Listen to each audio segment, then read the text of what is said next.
방학 때 선행을 할까요 말까요? 거기에 관한 명확한 답을 말씀드리겠습니다. 무조건 선행을 시키십시오가 답입니다. 그럼 어머니께 또 하시는 말씀, 우리 애가 따라갈 수 있을까요? 그냥 뭐 가서 듣기만 하고 오는 것이 아닐까요? 안 하는 것보다 낫습니다. 안녕하세요. 대치동 수학킹 김현정입니다. 어머니들께서는 언제가 제일 조급하세요? 여름방학 시작할 때 또는 겨울방학 시작할 때, 그때 어머니들께서 이번 겨울방학 때는 수학 공부를 어떻게 준비할까, 그때가 실제로 제일 조급하십니다. 일반적으로 생각하실 때 학기 시작할 때 조급하실 것 같죠? 아닙니다. 수학은 방학 때가 굉장히 중요하거든요. 그래서 학원에서 설명을 할 때 보면은 학기 초에 설명할 때보다 방학 전에 설명회 할 때 어머니들이 훨씬 더 많이 오세요. 그러면은 어머니들께서 하시는 질문이 매년 똑같으세요. 거기에 관한 세 가지 제가 정리해서 말씀드리겠습니다. 첫 번째, 이번 방학 때 선행을 할까요 말까요? 이것이 최대의 질문사항입니다. 선행을 할까요? 아니면 지난 학기에 공부한 것이 좀 미진한데 그것을 다시 다지면서 공부를 해야 될까요? 선행을 나가더라도 어떻게 할까요? 그것이 제일 궁금해 하십니다. 자, 그 두 번째, 기본 정석을 한 후에 꼭 실력 정석을 해야 돼요? 정말로 수학상을 5번 해야 되나요? 그것이 두 번째 내용이고요.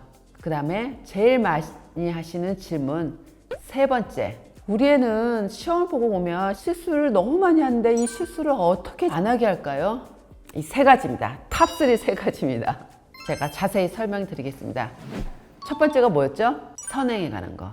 방학 때 선행을 할까요 말까요? 잘하는 애는 막 나가도 되는데 우리 애는 못하는데 이거 선행을 해도 되는 건가요? 거기에 관한 명확한 답을 말씀드리겠습니다. 수학머리가 좋은 애는 뭐 선행을 하든 말든 그냥 놔둬도 상관없습니다. 하지만 수학머리가 나쁜 학생은 무조건 선행을 시키십시오가 답입니다. 그럼 어머니께 또 하시는 말씀, 우리 애가 따라갈 수 있을까요? 그냥 뭐 가서 듣기만 하고 오는 것이 아닐까요? 그런 말씀 하세요. 안 하는 것보다 낫습니다.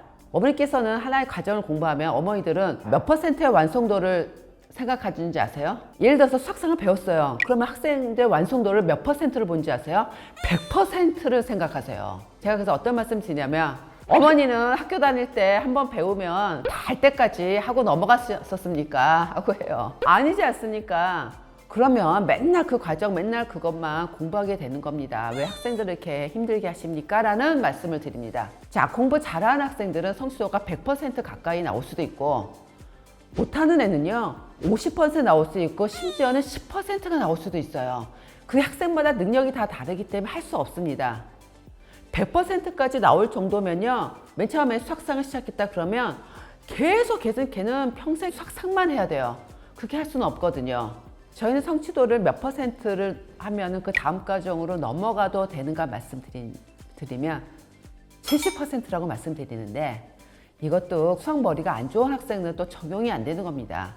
70%가 상당한 수준이기 때문에 만약에 10%, 20%밖에 안 되더라도 다음 과정으로 넘어가도 되는 경우도 많습니다. 왜 그러냐면요, 자, 수학은 쭉 연결이 되어 있습니다. 중1상, 중2상, 중3상 다음에 수학상 이렇게 쭉 연결이 되어 있습니다. 자, 중3상을 한 다음에 수학상을 공부했어요.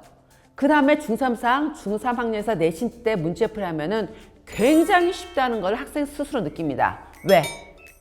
중3상의 심화 과정이 수학상에 나와서 이 학생들은 수학상의 성취도는 안 좋더라도 발전된 개념 공부를 많이 했기 때문에 뒤에 있는 중3상이 굉장히 쉽습니다.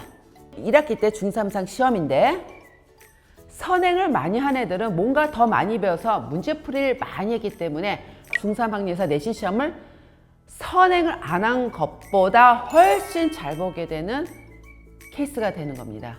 그래서 저는 무조건 방학 때 선행하라고 합니다. 여름방학은 3주밖에 안 되고 겨울방학은 2달이나 됩니다. 그 겨울방학 기점에서 그 다음 3월이 되면 학년이 바뀌는 겁니다. 제가 방학 때 되면 어떤 얘기를 학생들한테 많이 하냐면요.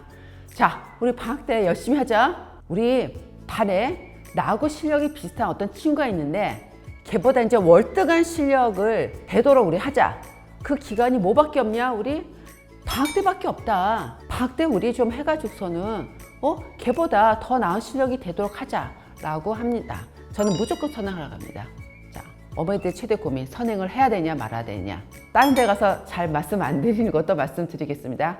후행을 시키면 안 되는 한 가지. 후행하면요, 학생들이 난 얼마나 못하길래 학교에서 했던 걸 또 하게 되는가 하고 학생 스스로 좌절감을 느끼고 자신감도 없고 그렇게 되는 겁니다. 수학은 제일 중요한 게 자신감입니다. 학원은요, 후행하는 학생들이 없기 때문에 후행을 하면은 밑에 학년 학생들하고 수업을 들어야 돼요. 그걸 굉장히 싫어해요. 그 자신감이 떨어지게 됩니다. 학생들한테 자신감을 심어주세요. 아, 우리 학생 잘한다, 우리 애 잘한다 하고 자신감을 심어주기 위해서는 앞에 나가는 진도를 해주세요. 성취도에 그렇게 연연하지 마세요. 네, 100% 안 돼요, 안 돼요. 학생 수준에 맞는 성취도를 생각하셔가지고 앞에 배워야 될 개념 공부를 시켜주십시오. 첫 번째 질문이 그거였습니다. 어머니들께서 선행을 해야 되는가 말아야 되는가. 무조건 선행하면서 뒤에 부분 한 것을 복습시켜 주시려면은 선행하고 같이 복습을 동시에 시켜주시면 되는 겁니다. 자, 그 다음에 두 번째 질문. 기본 정석한 다음에 꼭 실력 정석을 해야 되나요? 아유, 그런 거 없습니다. 학생 수준이 땅과 하늘 차이거든요. 자, 세 번째. 우리 애는 실수를 너무 많이 해요. 어떻게 하면 실수를 줄일까요? 학원에서도 시험 보면은 원장님, 저 이거 다 아는 건데 이거 틀렸어요 막 하는 거예요. 알기는 실수는 개뿔이 실수예요, 진짜. 실수라고 말하는 건 뭐냐면요,